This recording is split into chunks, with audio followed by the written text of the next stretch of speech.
ఖచ్చితంగా కావాలని అతనిపై సస్పెన్షన్ వేయటం జరిగింది. దీన్ని సర్వత్రా రాష్ట్ర వ్యాప్తంగా అదేవిధంగా సూర్యాపేట బీఆర్ఎస్ లీగల్ సెల్ తరపున మేము ముక్తకంఠంతో వారి యొక్క సస్పెన్షన్ను కుట్రపూరితంగా చేసిరే తప్ప న్యాయబద్ధంగా చేయలేదనేది మేము ఖండిస్తున్నాం. 10 సంవత్సరాలు ఒక క్యాబినెట్లో ఉండి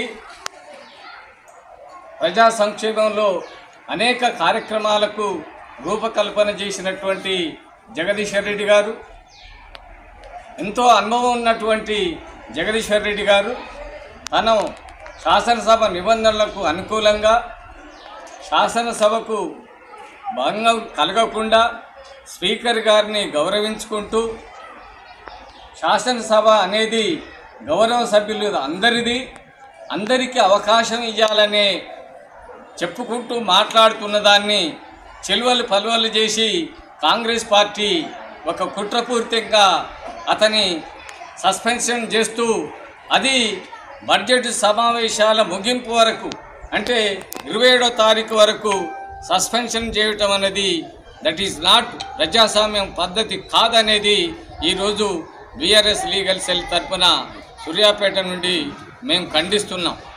చేర్చి గవర్నర్తో చదివించిండ్రు, అలవి కాని హామీలన్నీ ఇచ్చి అమలు చేయని హామీలన్నీ కూడా ప్రసంగంలో చేర్చిండ్రు అని వారు శాసనసభకు తెలియజేసే సందర్భంగా మరి కాంగ్రెస్ ప్రభుత్వం దుర్బుద్ధితోటి వారిని జీర్ణించుకోలేక మన ప్రజాక్షేత్రంలో తిరిగిన వ్యక్తిగా, ప్రజా సమస్యల మీద అవగాహన ఉన్న వ్యక్తిగా మరి ఇవన్నీ కూడా శాసనసభ దృష్టికి తీసుకుపోయి ప్రభుత్వం చేత పరిష్కరించాలనే ఉద్దేశంతో మాట్లాడుతున్న క్రమంలో మరి ఈ ప్రభుత్వం వారిని ఏకపక్షంగా దుర్మార్గంగా సస్పెండ్ చేయడం అనేది చాలా అమానవీయమైన చర్య. ఎందుకంటే సమాధానం చెప్పలేని పరిస్థితి, వారి ప్రసంగానికి సమాధానం, వాళ్ళ ప్రశ్నలకు సమాధానం చెప్పలేని పరిస్థితి చేయలేక ఇలా చూస్తున్నాం. మనం ప్రతిరోజు కూడా బయట ఎవరైనా కార్యకర్తలు, పార్టీ నాయకులు మాట్లాడితే వాళ్ళ మీద కేసులు, జర్నలిస్టులు మాట్లాడితే వాళ్ళ మీద కేసులు పెట్టి లోపల వేయడం ఇవన్నీ కూడా చూస్తున్నాం. అందులో భాగంగానే మరి ప్రశ్నించే గొంతుకను నిర్మూలించే విధంగా వారు చేసుకున్న చర్య అనేది అమానవీయం.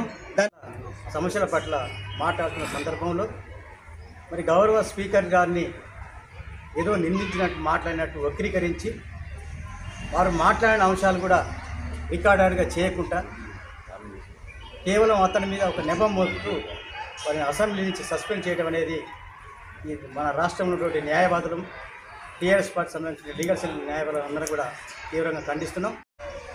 స్పీకర్ గారిని ఏకవచనంతో కానీ అసభ్యంగా కూడా ఒక మాట కూడా మాట్లాడని పరిస్థితి ఉన్నది. రాష్ట్రం మొత్తం లైవ్ టెలికాస్ట్లో చూసిర్రు. మరి కావాలని చెప్పేసి కుట్రపూరితంగా ప్రజా సమస్యలను అసెంబ్లీలో చర్చకు రాకుండా డైవర్షన్ పాలిటిక్స్ కోసమే రేవంత్ రెడ్డి డైరెక్షన్లో జగదీష్ రెడ్డి గారిని సస్పెండ్ చేసిరు తప్ప వేరేది ఏమీ లేదని చెప్పేసి మేము తెలియజేస్తూ ఉన్నాం. మొదటి నుంచి కూడా రేవంత్ రెడ్డికి అలవాటు ఈ రాష్ట్రంలో డైవర్షన్ పాలిటిక్స్ చేయడం రేవంత్ రెడ్డికి వెన్నతోని పెట్టిన విద్య. ఇక్కడ ఈ అసెంబ్లీ 27వ తారీఖు దాకా దాదాపు 10 రోజుల పాటు నడిచేటువంటి అసెంబ్లీలో ప్రజా సమస్యలు ఎక్కడ చర్చకు వస్తాయో, మేము ఇచ్చినటువంటి హామీలను ఎక్కడ ప్రతిపక్ష సభ్యులు నిలదీసి అడిగి మమ్మల్ని ఇబ్బంది పెడతారో మరి దీని నుంచి తప్పించుకోవడం ఎట్లా అని చెప్పేసి ఒక సస్పెన్షన్ వేసి అక్కడ కూర్చున్నటువంటి స్పీకర్ దళితుడు కాబట్టి దళితులంటే ఒక గౌరవం లేదని చెప్పేసి కొద్ది సంఘాలను రెచ్చగొట్టి మొత్తం అసలు ఈ ప్రజా సమస్యలే చర్చకు రాకుండా మొత్తం దీన్ని క్యాస్ట్ వైపు మలిసి డైవర్షన్ పాలిటిక్స్ చేయడంలో కాంగ్రెస్ పార్టీ మరి ముందుకు పోతా ఉన్నది. నేను